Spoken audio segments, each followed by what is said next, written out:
Delhi liquor scam కేసులో arrest అయిన BRS MLC Kalvakuntla Kavitha bail పిటిషన్పై ఇవాళ సుప్రీంకోర్టులో విచారణ జరగనుంది.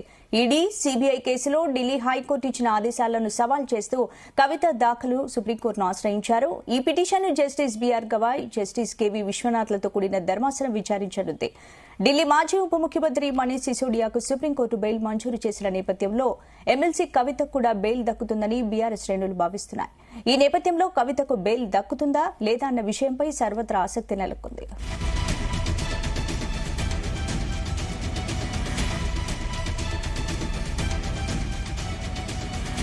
ఈ అంశానికి సంబంధించి పూర్తి అప్డేట్స్ మా క్రైమ్ బ్యూరో చీఫ్ రవితేజ అందిస్తారు. రవితేజ, ఇటీవలే ఢిల్లీ ఉప ముఖ్యమంత్రి మనీష్ సిసోడియాకు బెయిల్ లభించి అతను ఆ బెయిల్ పైన రిలీజ్ అయినటువంటి వెంటనే అదే కేసులో కీలక ఆరోపణలు, అభియోగాలు, నిందితురాలుగా ఉన్నటువంటి కల్వకుంట్ల కవిత సైతం సుప్రీంకోర్టులో గతంలో ఇచ్చినటువంటి హైకోర్టు తీర్పుని సవాల్ చేస్తూ సుప్రీంకోర్టులో ఒక పిటిషన్ దాఖలు చేయడం జరిగింది.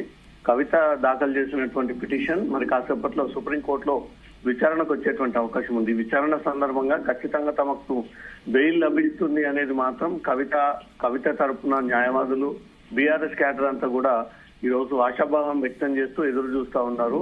ఈ కేసులో కీ రోల్ గా పోషించినటువంటి మనీష్ సిసోడియాకి బెయిల్ వచ్చినప్పుడు కవితకి ఎందుకు బెయిల్ రాదు అనేది మాత్రం బీఆర్ఎస్ శ్రేణులు కొన్ని అనుమానాలు కూడా వ్యక్తం చేస్తా ఉన్నారు.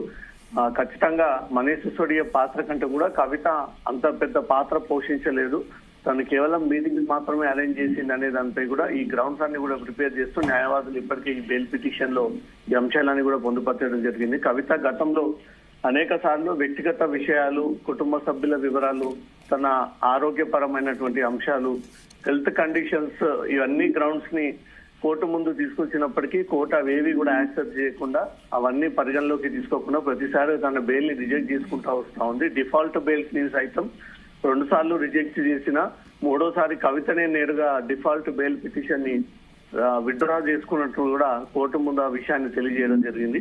ఇటీవలే మనీష్ సిసోడియాకు బెయిల్ వచ్చింది అనే ఒక విషయం తెలుసుకున్నటువంటి కవిత తరఫున న్యాయవాదులు సుప్రీంకోర్టులో పిటిషన్ దాఖలు చేస్తూ గతంలో హైకోర్టు, ప్రొవిజనల్ బెంచ్ కోర్టు ఇచ్చినటువంటి ఈ ఆర్డర్స్ ని సవాల్ చేస్తూ, ఆ తీర్పుని సవాల్ చేస్తూ వీరు సుప్రీంకోర్టు ఆశ్రయించడం జరిగింది. సుప్రీంకోర్టులో ఈ రోజు కవిత విషయాల్లో ఏ నిర్ణయం వ్యక్తం చేయబోతా ఉంది, ఎలాంటి ఆర్డర్ పాస్ చేయబోతా ఉంది, ఇక్కడ కూడా కవితకు నిరాశ దక్కుతుందా లేదా మనీష్ సిసోడియా లాంటి కేసు గ్రౌండ్స్ ని ఏదైతే ప్రిపేర్ చేసి న్యాయవాదులు కోర్టు ముందు ప్రవేశపెట్టారో సేమ్ అవే సాకులు, కారణాలు, చట్టంలో ఉన్నటువంటి కొన్ని లూప్ హోల్స్ అన్నిటిని కూడా కవిత తరఫున న్యాయవాదులు ప్రిపేర్ చేసి ఈ రోజు కోర్టు ముందు తీసుకొచ్చిన తర్వాత కోర్టు పరిశీలించినటువంటి వెంటనే కవితకు బెయిల్ ఇస్తుందా, రిజెక్ట్ చేస్తుందా అనే దాంట్లో మాత్రం ఉత్కంఠ నెలకొంది. స్పందన అంటే రవితేజ, కవిత చాలా రోజులుగా బెయిల్ కోసం ప్రయత్నిస్తున్నారు. ఈసారి ఖచ్చితంగా బెయిల్ వచ్చే అవకాశాలు ఉన్నాయని చెప్తున్నారు. ఎంతవరకు బెయిల్ వచ్చే అవకాశాలు?